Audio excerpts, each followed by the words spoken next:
I'm going to take questions in just 1 minute. Just last week in the New York Times, there was an article about a new facility of some kind being built in Afghanistan, near the Bagram base. And what is there to prevent the situation of whoever is left at Guantanamo being sent to Afghanistan and that becoming the new Guantanamo? You might be more familiar with the current things there, but I can't I can't imagine who would exercise that kind of authority to move someone out of what is, politically disastrous, moving people out of what is already a bad place and create yet another target and add number 3 to the list of 2 or whatever. It doesn't solve any problem by doing that.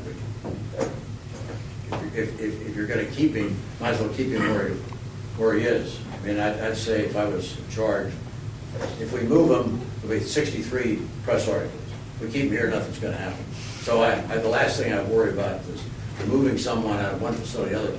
And except if we're down and we're going to close Guantanamo, there are a lot better places than to send them back into theater. Then you got all kinds of problems of jurisdiction, the whole thing. Move them up to Indiana or whatever place we're going to have. So that would be, one of the basic premises of this whole function that we've pursued is not to recreate another Guantanamo. That we drive the population of Guantanamo to 0, and this prison in Bagram is the sooner that gets turned over to a 100% Afghan-run operation, the better off we are. There was an allusion to Abu Ghraib. When Guantanamo was set up, it was, as I mentioned, it was a decent facility. When it went to CIA, then they went to other interrogation techniques, the harsh interrogation techniques. Those techniques informed, and there were some folks sent over to Abu Ghraib to establish similar interrogation techniques in Abu Ghraib. And because from the very highest level, from the White House, you had an elected official state that a dunk in a water tank is a no-brainer. That philosophy permeated the system and created a burden on the military chain of command to establish a higher standard of behavior than that established by an elected official in the White House. So that burden broke down in Abu Ghraib. And when I was there, I had the mission that I had was to man train and equip the Iraqi armed forces. I had my senior Iraqi advisor, who was a brigadier general, fighter pilot under Saddam's reign, Air Force, and came into my office when the pictures broke, and he said, "You know, General, you cannot imagine how this is going to play on the Arab street." And our whole mission flipped at that point from we had the moral high ground to we had to reestablish our moral high ground. And the Abu Ghraib business was a tactical and operational disaster for the U.S. military in Iraq. The Bagram facility cannot be allowed to recreate what happened in Iraq. And now that we have essentially resolved the torture issue, the chances of a similar thing occurring there in terms of the Abu Ghraib is very unlikely to happen, because when that happened, the rules weren't clear.